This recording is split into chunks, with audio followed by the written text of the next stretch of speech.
कि इस किताब को ढालने में जाहिर है कि जो लिटरेचर पढ़ा, जो किताबें पढ़ी, उनका तो हाथ है ही, लेकिन उसके साथ साथ जन विज्ञान जत्था में पार्टिसिपेशन का बहुत बड़ा हाथ। उसके साथ साथ जिन दोस्तों के साथ बहसें हुई, जिनके साथ काम के वक्त में जटिल सवालों को जो बड़े आसान से दिखाई देते हैं, उन सवालों के ऊपर जब गहराई से बातचीत हुई, या कभी टेलीविज़न के ऊपर मुल्लाओं से, पंडितों से, पादरियों से जो वार्तालाप हुई, जो झगड़े हुए, उनका भी एक बहुत बड़ा हाथ है। शायद उनको भी मुझे धन्यवाद करना चाहिए, जो लोग बिल्कुल अनसाइंटिफिक थे, या साइंस के खिलाफ थे, या साइंस के दुश्मन थे। इसमें बहुत बड़ा हाथ है स्टूडेंट्स का, जिनके साथ वर्कशॉप वगैरह दी गई। तो ये किताब लिखी ज़रूर मैंने है, लेकिन शायद उन लोगों का हाथ रहा है जिनके साथ मेरा इंटरेक्शन कुंभ मेले के सर्वे में होता रहा। जब हम इस तरह का सवाल लेकर के पहुंचे कि ये दुनिया किस पर टिकी हुई है आपके ख्याल में, और किसी आम आदमी ने ये जवाब दिया कि ये बैल के सींग पर है या कछुए की पीठ पर, तो ये सोचने पे मजबूर होना पड़ा कि ये जवाब वो क्यों दे रहा है। और अगर उसने ये भी कहा आगे बढ़ के कि आप ये मत पूछिएगा कि कछुआ किस पे खड़ा है या बैल किस पे खड़ा है, या मुझे एक किस्सा याद है कि जब एक बूढ़े आदमी से, जो बिल्कुल बिहार के किसी गांव से आया हुआ था और हिंदी भी ठीक से नहीं बोल पाता था, शायद मैथिली उसकी मादरी ज़बान रही होगी, तो जब उससे ये पूछा कि मानव की उत्पत्ति कैसे हुई, एवोल्यूशन के ऊपर हम सवाल पूछ रहे थे, तो वो थोड़ी देर सोचता रहा और कहने लगा कि अगर मैं आपको ये जवाब दूं कि भगवान ने मानव को जन्म दिया है इस धरती पर, तो आप मुझसे पूछेंगे फिर भगवान को किसने जन्म दिया। तो जब हम सवाल पूछते हैं तो कहीं ना कहीं एक आम आदमी, जिसको हम बिल्कुल जाहिल समझते हैं, जो कभी स्कूल में नहीं गया, लगता है ऐसा कि वो उसके पास कोई सोच का तरीका नहीं है। पता लगता है कि लोगों के पास सोच का तरीका है, उनका एक थॉट स्ट्रक्चर है, और उस थॉट स्ट्रक्चर के साथ वो ज़िंदगी गुजार रहे हैं। उनका एक सोच का ढांचा है जो शायद आपसे अलग है, लेकिन कभी कभी हम ये मान लेते हैं कि वो बिल्कुल जाहिल हैं और उन्हें कुछ नहीं आता। तो क्लीन स्लेट तो बहरहाल नहीं, और इसलिए ये सवाल जो आपने पूछा वो बहुत अहम हो जाता है। एक कहानी है जो हमें साइंस बता रही है, तो जब आप इन सवालों के ऊपर गहराई से सोचने की कोशिश करते हैं तो एज साइंटिस्ट भी आपको अपने को थोड़ा सा दूर हटाना पड़ता है। एज एथीस्ट, जो मैं बचपन से हूँ, कभी किसी शक्ति में विश्वास नहीं रहा और मेरी ज़िंदगी अच्छी कट गई, बुरी भी नहीं कटी। अक्सर लोग ये कहा करते थे कि हाँ बूढ़े हो जाओगे तब देखेंगे, तब तो मानना ही पड़ेगा तुम्हें, अभी जवान हो इसलिए नहीं मान रहे हो, लेकिन अभी तक तो इसका मतलब ये है कि मैं बूढ़ा नहीं हुआ। तो ये सवाल बहुत अहम हो जाता है। हम दोनों तरह की कहानियों को परखने की कोशिश करें, जो इस किताब में मैंने कोशिश की है, अपने को डिस्टेंस करके। हमारे पास एक कहानी है जो हमें आज की साइंस बता रही है, और ये कहानी बदलती रही है। यानी शुरुआत का दौर इंसान का ऐसा दौर है जब वो समझता था कि ज़मीन चपटी है। फिर उसके बाद धीरे धीरे उसको महसूस होने लगा कि ये धरती गोल है लेकिन ब्रह्मांड के केंद्र में है। फिर ब्रह्मांड के केंद्र से खिसक के धरती एक तरफ को हो गई, लेकिन रुकी हुई थी अभी भी। फिर उसने घूमना शुरू कर दिया इसी धरती में, और फिर इसके बाद हमें पता लगा कि ब्रह्मांड में और भी बहुत कुछ है। लेकिन ये कहानी आगे बढ़ती है तो कहती है कि सब कुछ रुका हुआ है, और न्यूटन हमें ये बताते हैं कि ये रुका हुआ है तो गुरुत्वाकर्षण या ग्रेविटेशनल फोर्स की वजह से रुका हुआ है। और फिर दूसरे साइंटिस्ट आते हैं और वो कहते हैं नहीं, रुका हुआ कुछ नहीं है, सब कुछ फैल रहा है। जब तक न्यूटन की बात हम कर रहे हैं, या हम इवन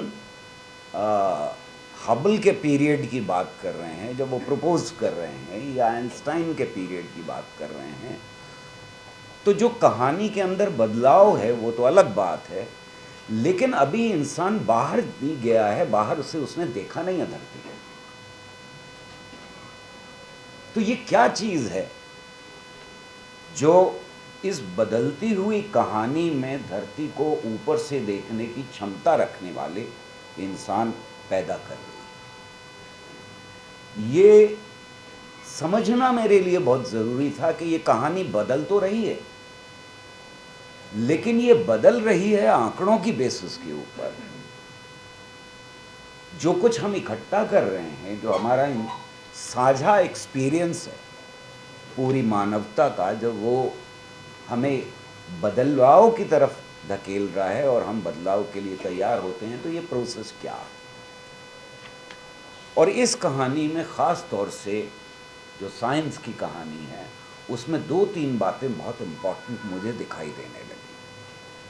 एक तो ये कि मानव के लिए कॉन्सेप्चुअल मॉडल बहुत ज़रूरी थे, क्योंकि बाहर से तो देखा नहीं है अभी धरती को हमने जाके। वो तो जब तक यूरी गगरिन बाहर नहीं जाता तब तक किसी की आंख ने नहीं देखा इस धरती को, ना गोल ना घूमते हुए। तो कॉन्सेप्चुअल मॉडल्स बदल रहे हैं,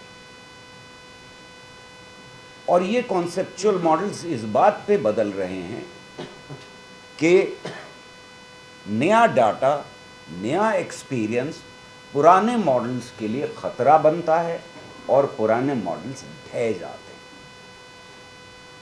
न सिर्फ खतरा बनता है बल्कि उनको ख़त्म भी कर देता है। और इसके अंदर संघर्ष है,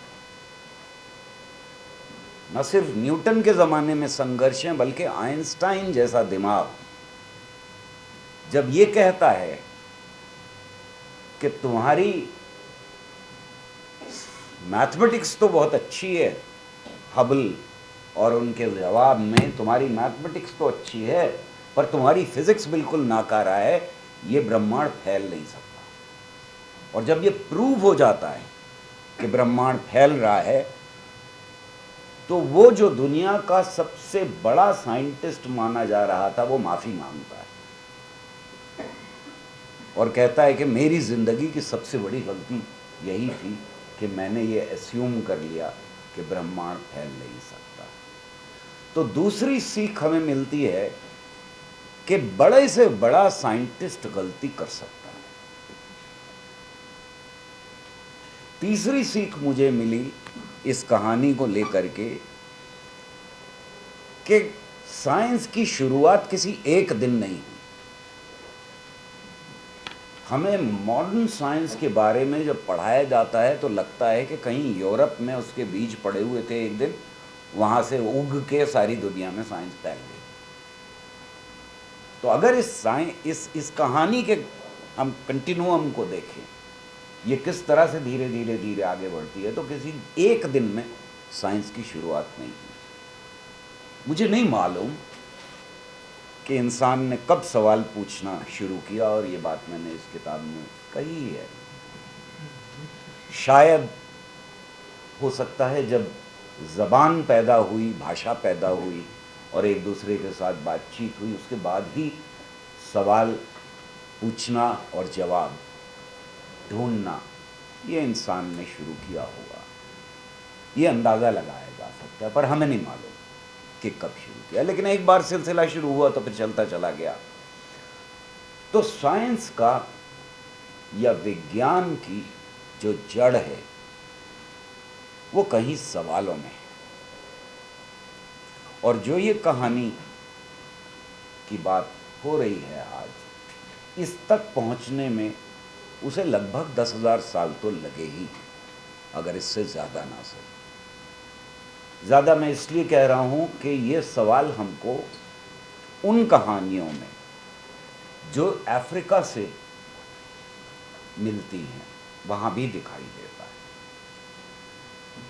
और मेरा ये मानना है कि शुरुआत के पीरियड में जो कहानियाँ अगर हम देखना शुरू करें, जो मिथ हैं, ख़ास तौर से अफ्रीका से निकले हुए मिथ, जो अलग अलग जनजातियों में दुनिया में मिथ हैं, उनको अगर देखना शुरू करें हम, तो वो सभ्यता की शुरुआत से पहले के मिथ, जनजातियों के मिथ, तो शायद 50,000 साल पुराने रहे हों कुछ। हम सिर्फ अंदाज़ा लगा सकते हैं, क्योंकि मिथ ओरली हम तक बड़े ज़माने तक पहुँचे हैं, उनका कोडिफिकेशन नहीं हुआ था, तो काफ़ी में बदलाव भी ज़रूर हुआ होगा। तो हिस्ट्री हम उनकी पूरी तरह से जानते नहीं हैं। लेकिन जब मैंने मिथ्स पर नज़र डालनी शुरू की और कहानियों पर नज़र डालनी शुरू की, तो एक बहुत अर्ली स्टेज की कहानी है अफ्रीका की ट्राइब की। और उसमें वो कहते हैं कि पहले दूध की एक बड़ी बूंद थी, फिर भगवान ने पत्थर बनाया, पत्थर से लोहा बनाया, लोहे से आग बनाई, आग से पानी बनाया, और इन सब को मिला के इंसान बनाया।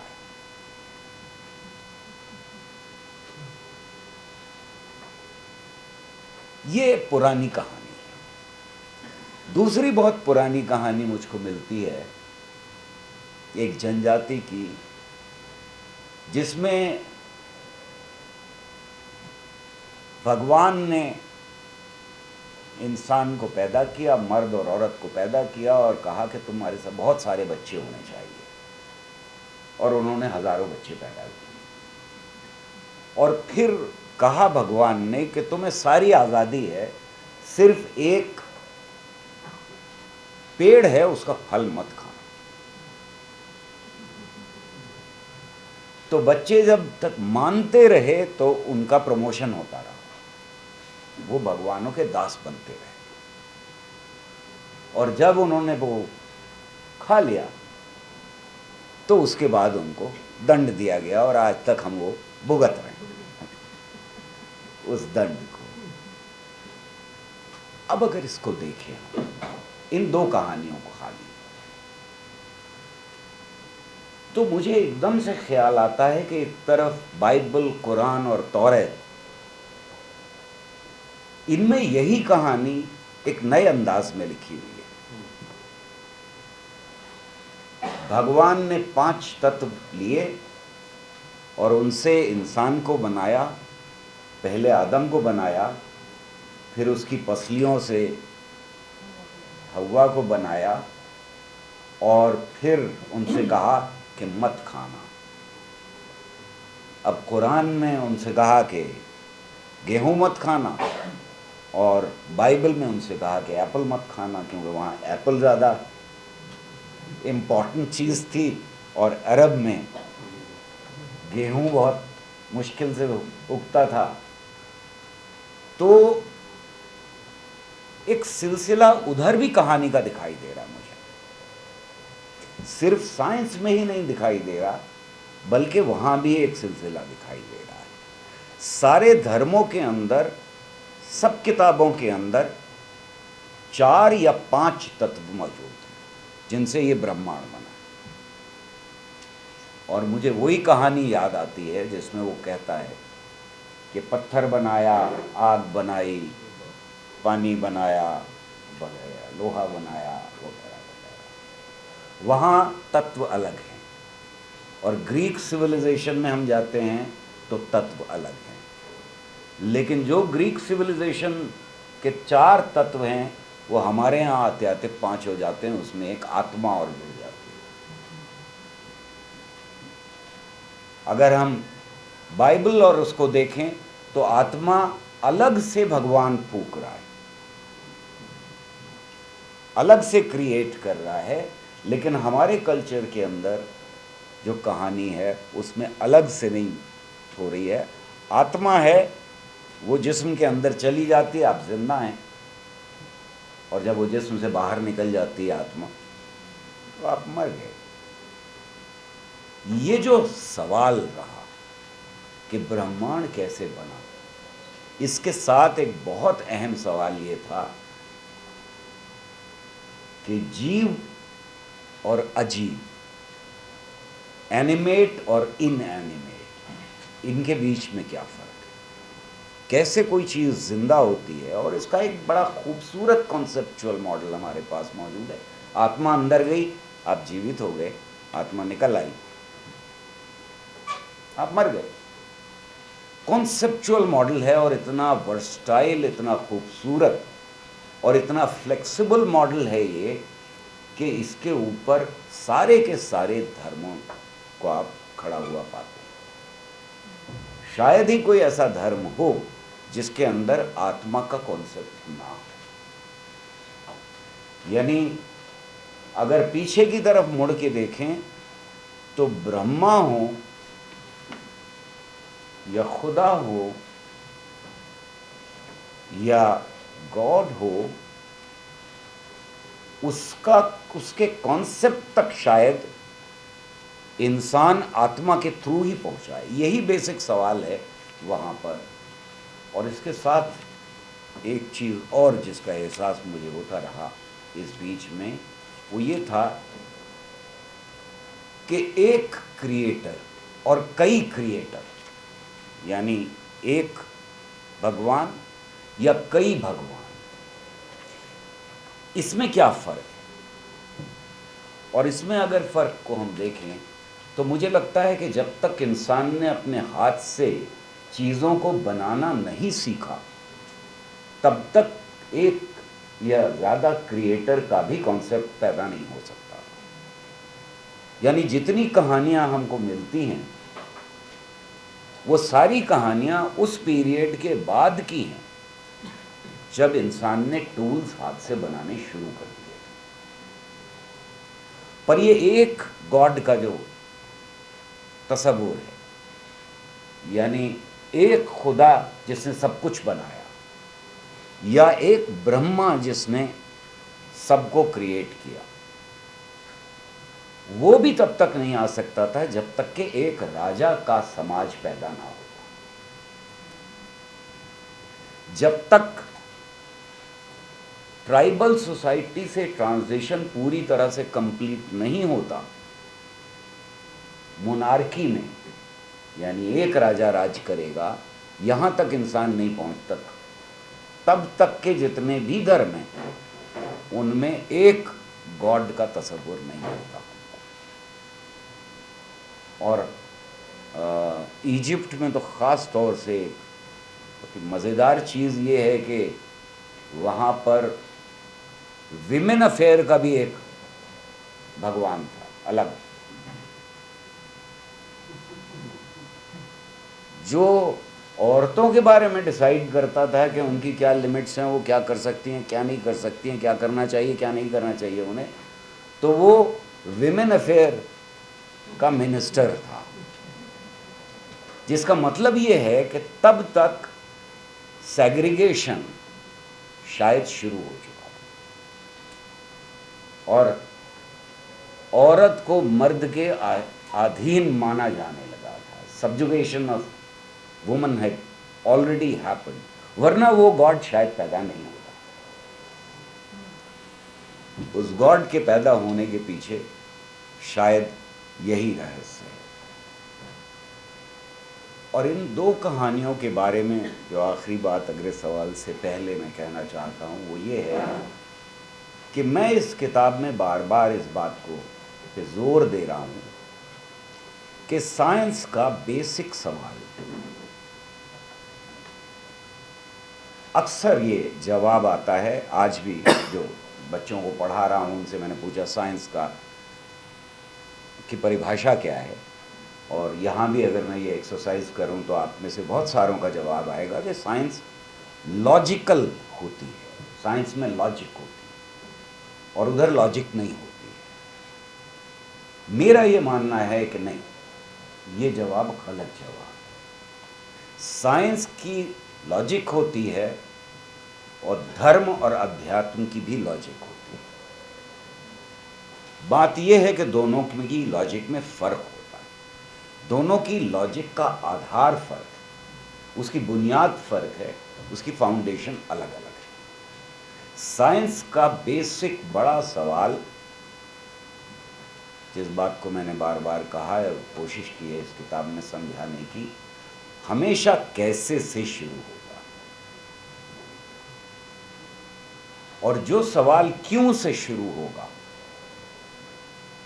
वो सवाल हमको अध्यात्म और धर्म की तरफ ले जाएगा, मान्यताओं की तरफ ले जाएगा।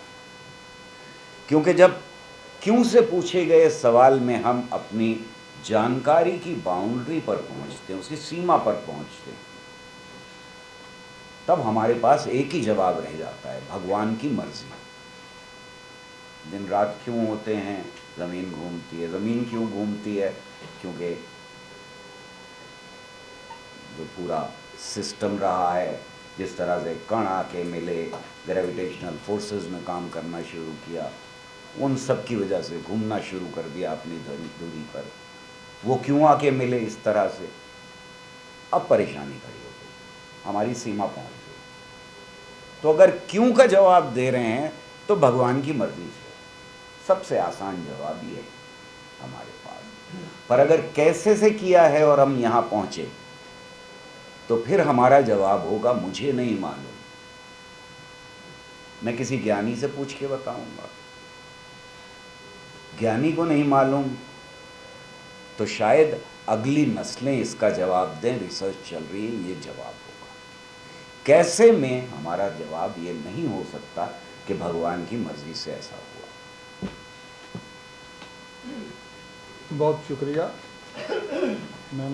मैंने बहुत से सवाल लिखे थे, उनका इसी में जवाब मिल गया, और मुझे मालूम है कि मैं लंबा जवाब, हाँ नहीं, और ऐसे ही होना चाहिए जवाब। और मैं जो दूसरा सवाल पूछूंगा उसमें भी मैं कुछ सूत्र शो लेता हूँ, और मुझे मालूम पड़ गया कि आप वैसे ही जवाब देंगे, और उससे किताब की यात्रा जो है वो संपूर्ण हो जाएगी। तो मेरा अगला सवाल ये है जो आप उठाते हैं इस किताब में, कि कौन से ज्ञान को विज्ञान कहा जाना चाहिए, कौन सा ज्ञान है जो विज्ञान है, और कौन सा ज्ञान ऐसा है जो विज्ञान नहीं है। और दूसरा आपने बात की है कि कई बार विज्ञान में कई ऐसे जो हैं जंप आते हैं, कई ऐसी जो है विज्ञान, इस तरीके का विज्ञान सामने आता है कि उससे पूरी धारणाएं बदल जाती हैं। जैसे उन्होंने कहा कि कहानी बदल जाती है, उसकी थोड़ी हमें व्याख्या कर दें, उसको थोड़ा सा बता दें कि कैसे ज्ञानों में जो था व्याख्या में। और इसके साथ ही कि जो विज्ञान की परिभाषा है, डेफिनेशन है, वो कैसे की, वो चार्वाक ने कैसे की, अरस्तु ने कैसे की, कार्ल मार्क्स ने कैसे की, और आपने लास्ट में जिक्र किया है टॉमस कोहन का कि उसने कैसे की, कि वो डेफिनेशन का जो सवाल है कि विज्ञान क्या है, उसमें क्या है। और इसके लास्ट में ही, क्योंकि मेरा ख्याल उससे जो काफ़ी हम सफ़र कर जाएंगे, कि जब विज्ञानी बात करते हैं, विज्ञान की बात करते हैं, और विज्ञानी इन्होंने कहा है कि अपनी गलती मानने के लिए हमेशा तैयार रहते हैं। दूसरी जो तरफ है, जो आदमी बिल्कुल जिसका तर्क जो है वो धर्म पर आधारित है, वो अपनी गलती कभी नहीं मानता।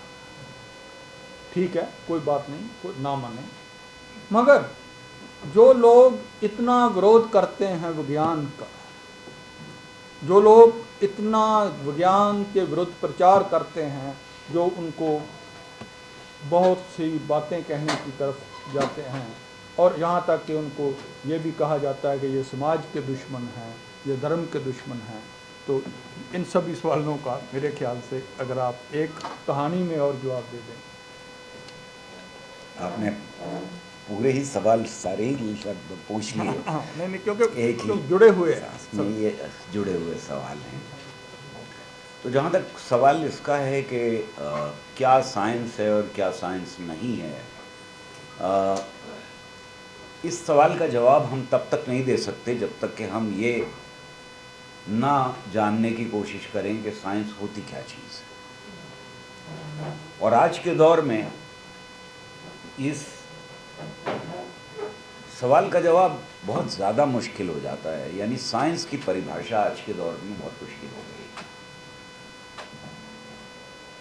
अगर हम देखें, और अरविंद भाई यहाँ बैठे हुए हैं, आज के दौर में साइंस कोई एक डिसिप्लिन नहीं रहा।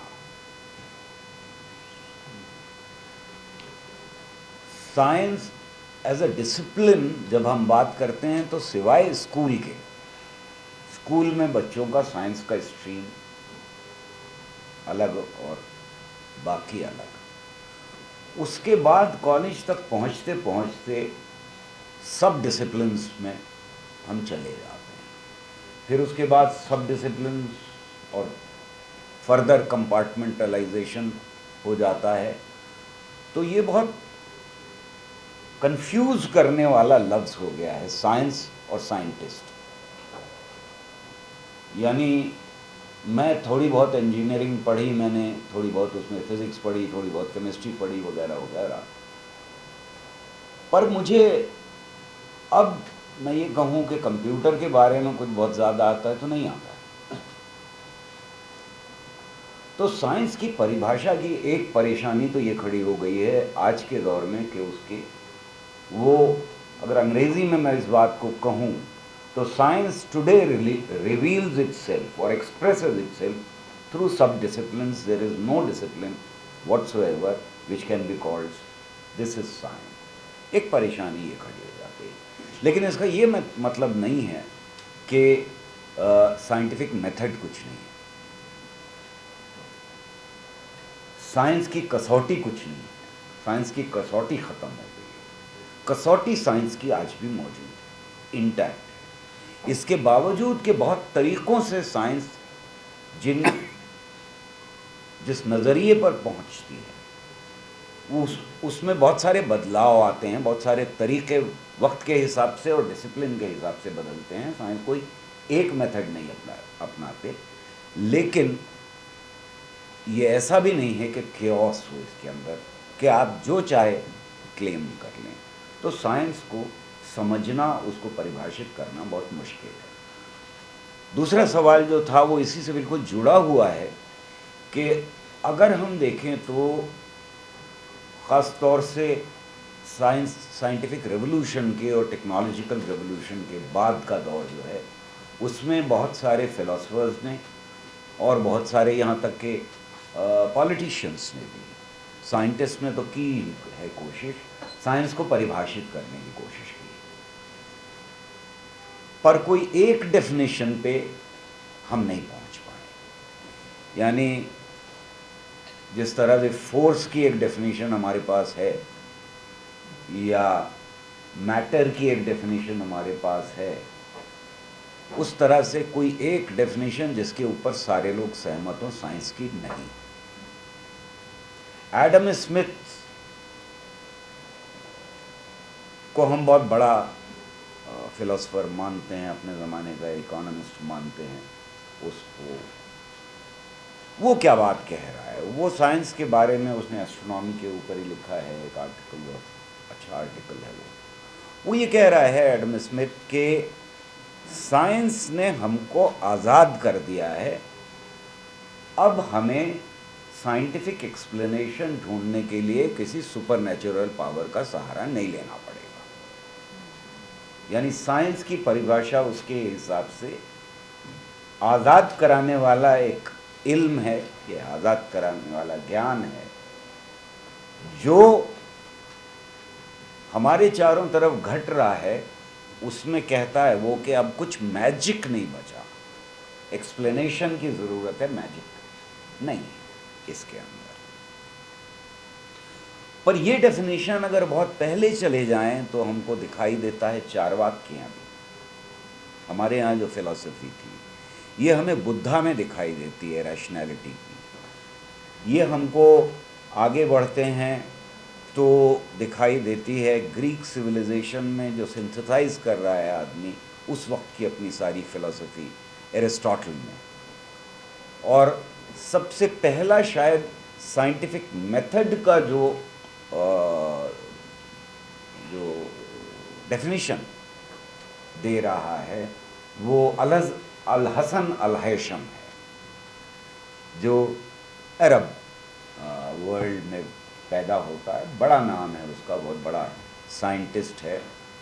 और वो इस तरह का साइंटिस्ट है जिसने पहली बार ये बात कही और इसके ऊपर लिखा कि इंसान की आँखों से लाइट नहीं निकलती बल्कि लाइट बाहर से इंसान की आँखों में आती है।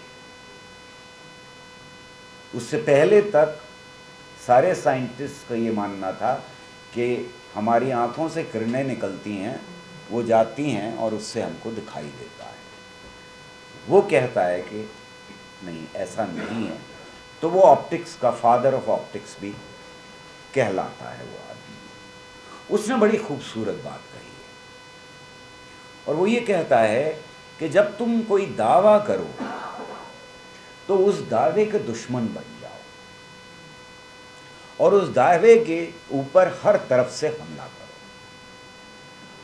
और जब तुम हार जाओ हर तरफ से, तब ही उस दावे को मानो। ये इन अदर वर्ड्स कहीं ना कहीं इसकी जड़ें हमको दिखाई देती हैं जो बुद्धा कह रहे हैं।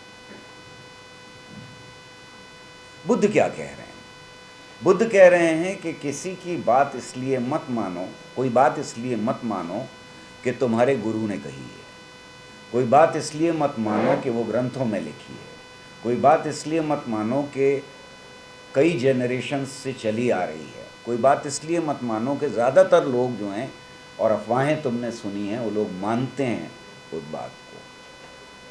अपनी एक्सपीरियंस और अपनी समझ की कसौटी पर कसो बात को, और जब कस लो और तुम उस बात को सही समझो तो फिर इंसानियत की फलाह के लिए, बहबूदी के लिए, अच्छाई के लिए उसको इस्तेमाल करो। तो फिर मैं वहीं आ रहा हूँ, ये आइडियाज़ का एवोल्यूशन मुझे दिखाई दे रहा है इस डेफिनेशन में। और जब हम मार्क्स तक आते हैं, एंगल्स के बाद डायलेक्टिक्स शुरू होती है और मार्क्स उस डायलेक्टिक्स के प्रिंसिपल को न सिर्फ सोसाइटी के ऊपर अप्लाई करते हैं बल्कि उसके साथ साथ वो अप्लाई करना शुरू करते हैं साइंस की डेफिनेशन में। तो वो कहते हैं कि साइंस द्वंद्वात्मक फोर्सेस को समझने का नाम है। उनकी तरफ से हमें ये डेफिनेशन मिलती है। पॉपर की डेफिनेशन बहुत खूबसूरत है और वो ख़ास तौर से मैंने इसलिए इंक्लूड की कि वो बड़ी आराम से समझा देता है बहुत गहरी बात को। और यही खूबसूरती है जिसने पॉपर की तरफ मुझे मैं खिंचा उसकी तरफ। वो ये कहता है कि साइंस में, विज्ञान के अंदर कोई दावा तब तक सही दावा नहीं हो सकता जब तक उसके अंदर उस दावे को गलत साबित करने की क्षमता ना हो।